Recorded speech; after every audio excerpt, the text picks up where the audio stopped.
Hello and welcome to the Boney Life, where we make the kitchen and the garden quick and easy while we add a little dash of life into the mix. I'm Corey Boney, and this is the first time I've ever broadcast on YouTube. I'm really excited.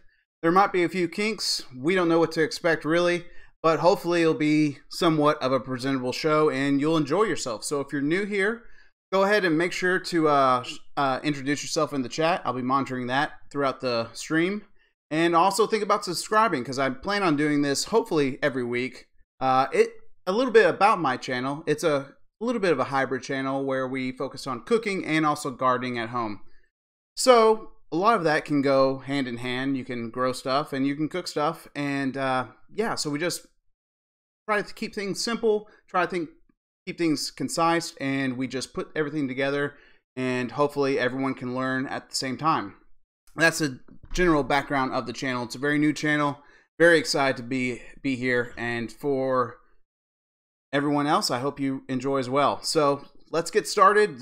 Again, first time I'm doing this. If there's something that sounds off, just maybe shout out in text and in the chat, and I'll try to adjust it. I've got a lot of programs I'm using for the first time, and with technology, you never know what can happen. But anyway, let's get started. First thing that I'd like to say is that I like to have a news segment, and I know it's gardening and cooking, and so there's not really going to be breaking news involved, but oh well, thank you. Apparently I got a little thumbs up that the audio sounds okay. So for the news segment, I found a few stories. One of them is actually a little bit controversial, but the first one is a toss-up. It's a gimme, and it's about growing your own lettuce and the benefits that it gives you. So it's really quick, it's really easy to grow your own lettuce, and another benefit is that you can get better varieties than you can find at your local supermarket.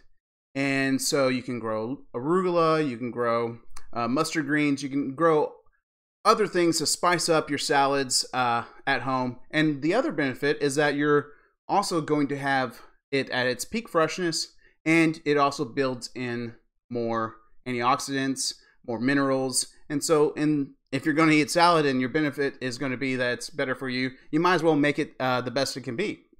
So anyway, that was the Pensacola News Journal. They say, quick and easy to grow lettuce from home, makes a salad sensational. Vivid shades of green, red, bronze, and with textures ranging from soft, tender, to crinkly and crispy. Fresh picked lettuce pops with flavor.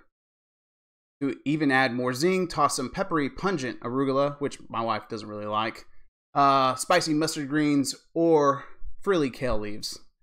And if taste, texture, and color aren't enough, your homegrown salad is loaded with antioxidants, vitamins, irons, and calcium. So let us talk about it. Laddie, would you like to put anything into that? Are you growing any salad of your own? If so, chime in. Love to hear your experience with the salad growing and what your favorite variety is. No? Okay, we're moving on. So to the next story. This is the one that's a little controversial. It's from the American Heart Association, and it states that backyard barbecues could come with a new caution. Grilled beef, chicken, and even fish may boost your risk for high blood pressure. The same goes for roasting or broiling these foods, because high heat temperatures cooking is what is key. According to a new study presented Wednesday at the American Heart Association meeting, our findings suggest that it may help reduce the risk of high blood pressure if you don't eat these foods cooked well done and avoid the use of open flame and or high temperature cooking methods. So, if anyone who knows me, I love to barbecue. Especially it's springtime, summertime. It is one of my pastimes. I love to slow cook a brisket. I love to cook steaks. I love to do beer can chicken. I love barbecue.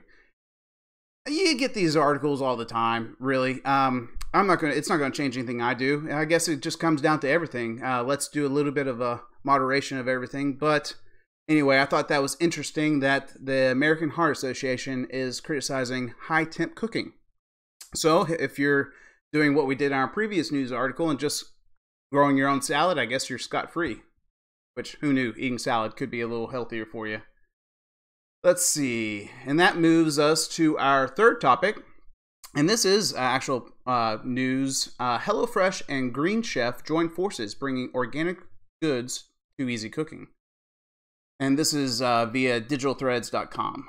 Two popular meal kits are joining forces. On Tuesday, March 20th, HelloFresh announced its acquisition of Green Chef, which means a convenient meal preparation service is now also offering vegan, gluten-free, keto, and paleo meals. So if you're looking for the convenience that is also diet-specific, this is a latest deal that just may be the best thing that has ever happened to your stomach. Interesting. It goes on to say, while you might think that all these meal kits are created equal, Green Chef has proven that that is not quite the case. The company has prided itself by offering 100% organic dishes, even down to the sauces, dressings included in the kit. Moreover, Green Chef is friendly to a wide range of dietary restrictions, making it quite easy to feed even the pickiest of dinner guests. When we tried out Green Chef in 2017, we noted that although the recipes can get complex, many ingredients come ready-made, and most of the work involves chopping, sauteing, and finishing up the ingredients, aka cooking. I haven't really used any of these doorstep cooking services. Abigail and I, we did in the past when they were offering a lot of free, try us one time, get a free dinner, and we just canceled the subscription and got a free meal out of it. I'd say we stopped doing that about 2 years ago. I guess they stopped giving those offers out. But this is interesting, especially if you're trying to start a new diet, maybe a gluten-free diet, a keto or a paleo diet, and you just don't want to always have to think about what all goes into what you're preparing for dinner. This might be a great option for you. So I thought that was interesting. It is in the news, but let's see. Okay, and let's move on to something else. It's moving on from news, and now it is spring. Spring is here, and it may not be spring in all parts of the United States, but here in Central Texas, it definitely is spring. It was a nice, crisp 75 degrees today. Day before it was 60. Tomorrow's supposed to be 80, but spring is here. Blue bonds are starting to spring up on our highways, so it is officially here.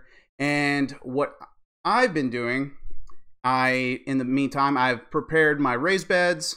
I've actually started planting. I put some tomatoes in early, and they did get some transplant shock, and luckily I had some of those on standby because I grew them from seed and I had plenty. I tried to get a jump on the gun, but anyway, that's what I've been up to.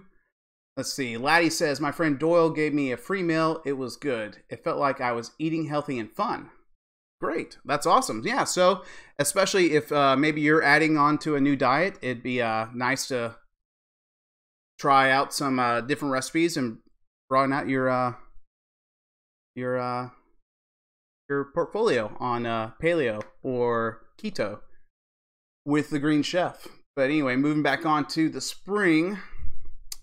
Let's say I built the raisins.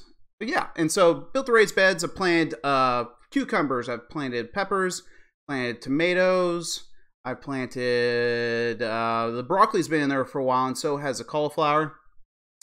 And then also artichoke. That's one thing that I'm really excited about is artichoke. I planted it in a really large container. And I'm also, for y'all that don't know, I have a hill in my backyard that feeds into a creek. And it doesn't get utilized enough really at all. And I'm going to try, that's going to be my first try to actually cultivate. Actually, 2 years ago, I tried to do some cantaloupes on the hill and some cantaloupes and also some, what else did I do? Oh, some pickling peppers. And the pickling peppers did really well on the hill, but all the critters that are coming up from the creek were getting to the cantaloupe well before it was ripened. So I kind of stopped that for a year, but I'm going to try with these artichokes to also plant them because they're perennials. And so if I can get those going, that's going to be a lot of artichoke. It's one of my favorite vegetables to eat. And so I'm really pumped. If I can get those growing in the container and also on the hill, I'll have an artichoke a day and I will be in heaven. But anyway, let's see. So we've anyone else in the chat maybe started their gardening process? If so, share. If not, that's cool too. we'll just I'll try to think of what else. So I also have a little bit of lettuce growing as well. Not enough. That article from the beginning kind of inspired me to make sure that I have more and more variety of lettuce to grow, because they really are really quick to grow. Laddie says, will we see videos of you using your actual garden in recipes? You absolutely will. So one thing that I have in my garden are a bunch of peppers. I love peppers. And you'll see me, I'm going to try, there's a salsa recipe that my wife and I really enjoy called Roritos. And it's serrano pepper based. And it's very simple, just lime, tomatoes, serrano peppers, salt. And we're going to try to, I mean, there's only so many ingredients, so we're going to try to recreate that salsa at home. And if I can get it to where I'm confident with it, we'll definitely post a video on that. Also, I'm going to make some habanero spices. So I'm going to dry out habaneros, crush them down, and you can add those to, if you're grilling out chicken, you can add that habanero spice to give you a little bit of kick to it. And I'm definitely going to make a video on that, because I have a lot of different habaneros that are growing. I got red Caribbean, giants, white Peruvians, mustard, peach, a lot of different types of peppers, habaneros that we're growing. We're also going to be growing, I have jalapenos as well. Always have to have a little bit of jalapenos. And I picked up a ghost pepper plant, so might have some fun with that too. So, oh, and then I plan on to also make a video on, I do green juice. I try to, not every morning, but a couple times in a week, I try to juice my own green juice. It's really simple: cucumber, celery, kale, and then I add lemon and an apple. And so I got half of those ingredients that are growing right now. I have kale growing. I have cucumbers growing. I didn't do celery. I should have, because I use a lot of celery. Oh, nice. Sir Todd, welcome to the chat. Hope you're having a wonderful evening. And yeah, so I'm going to definitely do a video on juicing with your garden. Great question there, laddie. Sounds like a dog name. All right, moving on. Let's see here. So we're moving on to tips. Let's see here. Tips for your garden. Tip number 1. Make sure you acclimate your transplants to the sun if you're growing the seeds indoors. This is pretty big, and I didn't do a good enough job on mine this year because I left them out in the sun a little too long. I think I was watching some football. No, it wasn't football. I don't know, I was watching something, and I left them out a little too long. But if you start your seeds indoors and try to plant them directly into the sun, they're not used to the sun's rays, and so they will wither away and die, or be very, very stunted in growth. So you want to make sure to acclimate them to the sunlight, starting with 30 minutes to an hour, gradually increasing throughout the day. And then eventually you can leave them out there and they're ready to transplant. So that's number 1, especially if you're starting out with growing seeds indoors. Not to just go ahead and take your seedlings. They'll look awesome. They'll look amazing. And you'll think, oh yeah, they're ready to grow. They're not. They need to get adjusted to the sunlight, build up a plant tan, I guess you could say. And then after that, they're ready to go. What kind of lighting do artichokes like? They like a lot of light, and so that's why I'm putting them onto the hill, because it gets the most sun at my setup. I have a lot of shade around my house, but I have some spots that get a really good amount of light. My patio, half my patio gets full sun, half of it gets partial sun, so it's actually pretty good. And that's what's also nice about growing in containers, is that if it's not getting the amount of light that you need, you can pick it up and move it. And so that's why I'm also doing 1 artichoke in a container and then 2 in the hill. But if you are doing artichokes in a container, make sure it's big. I know they can get expensive when they get to the large side, but they really grow. They'll grow 4 feet wide and 4 feet tall. But they can produce up to 30 artichokes. I don't know if that's going to happen in my first year. They are perennials, which is awesome too. But since we're down in Texas, I feel pretty good that we can get some artichokes by September. Sarah Todd says, for newbie gardeners, what do you recommend planting? I have a 4-year-old that love to start gardening. The easiest would be kind of in the beginning of the episode. I talked about a quick and easy thing that a lot of people are starting to grow, even indoors, is lettuce. And lettuce, first off, it's really easy to germinate, and it's really quick growing. Within a month, you can have harvestable lettuce, and they're shallow root systems. So you don't need a deep pot. You don't need a big container like the artichokes. I actually have like a trough container, and I just threw the seeds on top, and I sprinkled a little bit of light soil on it. And I'll make sure to you may see quick clips in my videos, but I'll make sure to maybe post a picture or two. They're all over the place. They're not harvestable yet, but probably in about a week or two, I'll have harvestable lettuce that you can use in fresh salad. Another good tip for harvesting lettuce is to do it the day that you're going to use it, and then also do it either in the morning or in the cool of the evening. Whenever it's cool is when you want to harvest the lettuce to get the maximum amount of flavor out of your lettuce. It was a great question. I agree. All right, moving on to tip number 2 is, it sounds simple, but just follow the instructions. I'm really bad about losing packets of seeds, and it sounds very simple, but just make sure that you know what the plants need. It'll tell you what kind of light they need.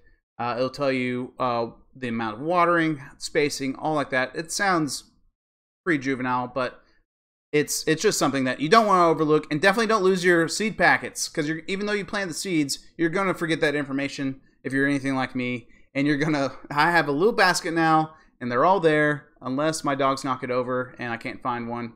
But the majority of them are all there. Just basically find a system for your seeds, because there's a lot of good information on them. And then also is that with the seeds, one thing that I like, it particularly came into my tomato fiasco, is that you'll have backups. This year, I planted 2 tomato plants early before they were definitely ready. It was early March. You really, about right now for Texas, is when you want to start planting your tomatoes. You can even wait a couple weeks, really, but it seems like the cold weather is going to pass us for the rest of the year. But I planted kind of like the medium transplants. I didn't put my all-stars in right away. I picked 2 that were kind of, they looked great, but they didn't look the best either. And so I planted them out early. Sure enough, a light freeze came through, and they didn't die. They just did get transplant shock. You can tell they got white around the leaves. And one I did have to replace. The other one, it was really minor, and it's growing really well now. Let's see. Any tips for protecting plants from animals or bugs?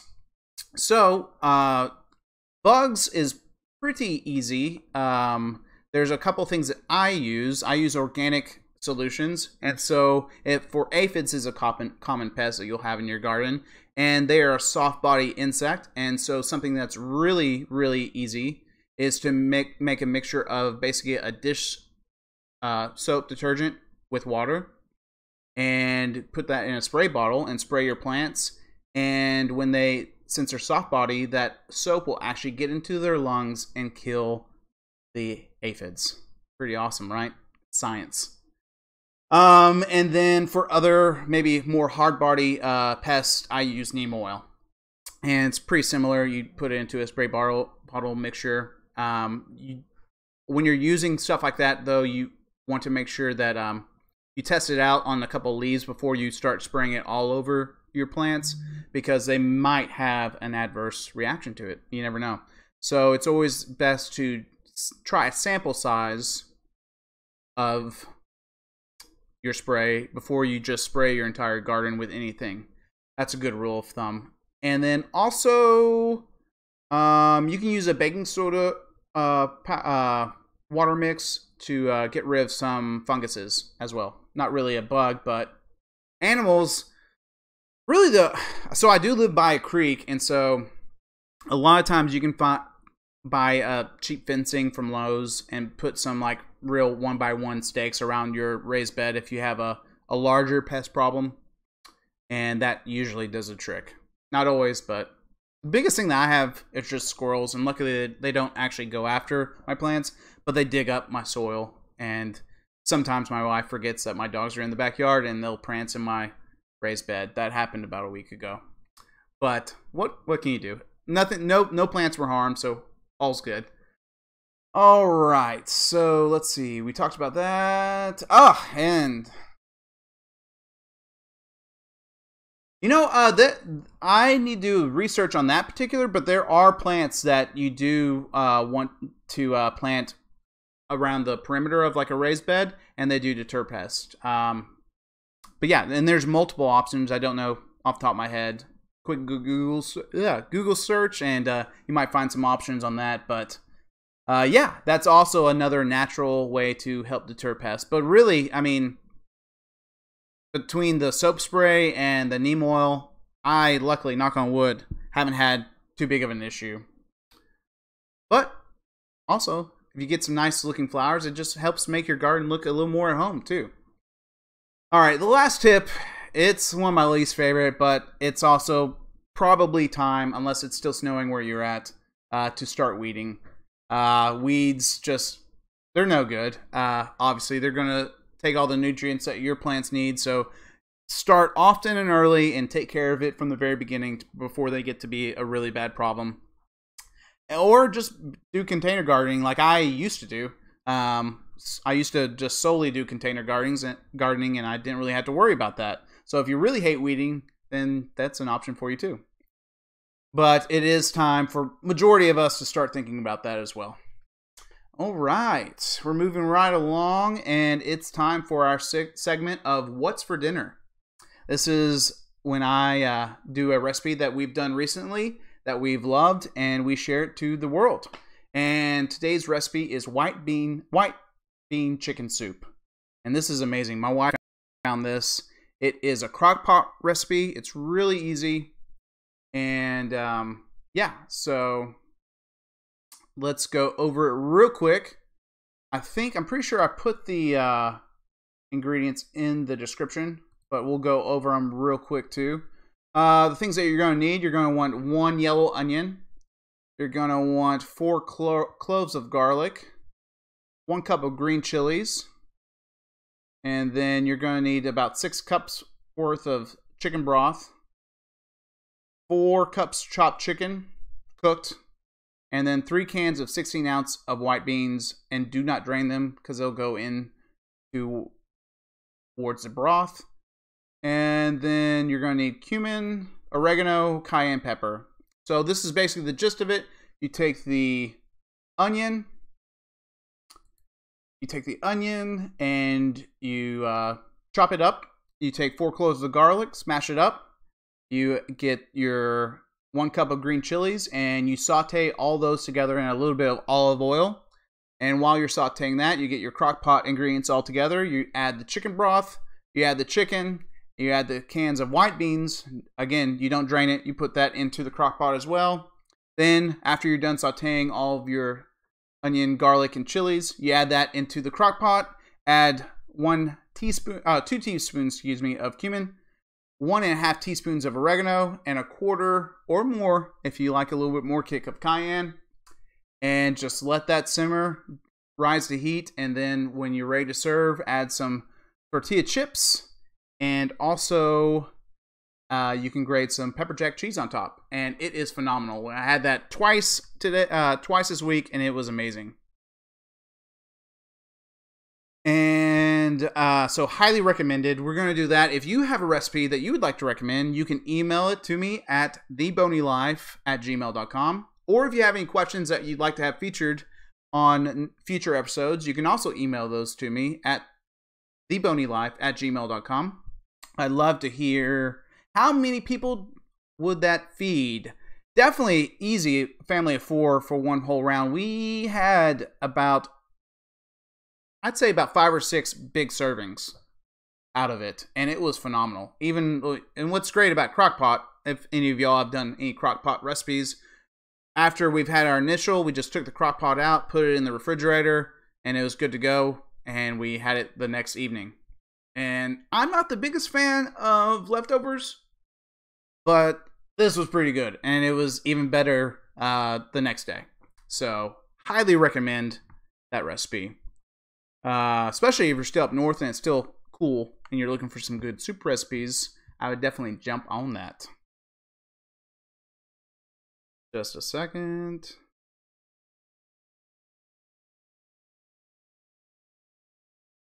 All right.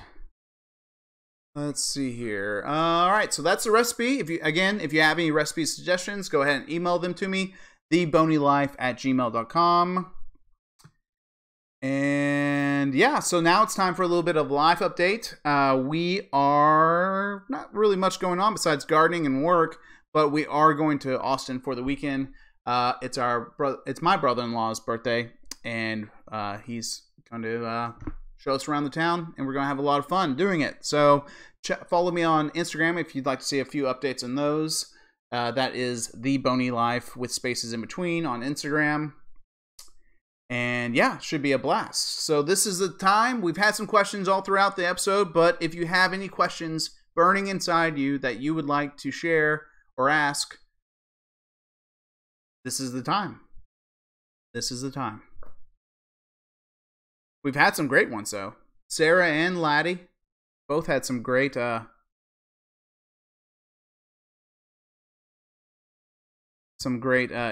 during the stream, and I really appreciate that. Hope you are doing. Yeah, no problem, Laddie. Thanks for the conversation. But we'll give it a little bit of time if y'all want to think of any more questions. If not, we'll be wrapping up shortly.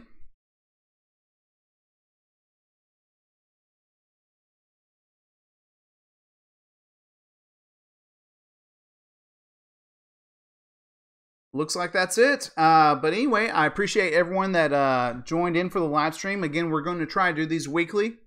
And if you have anything that you'd like to add to future shows, go ahead and shoot me an email again, theboneylife@gmail.com. Anyway, I appreciate everyone that joined in, anyone that watches this in the future. Again, this was the first time we've done this. So if you have any input, suggestions, go ahead and send them my way as well. Until next time, I'm Corey Boney with the Boney Live. Plan to make something and make it amazing.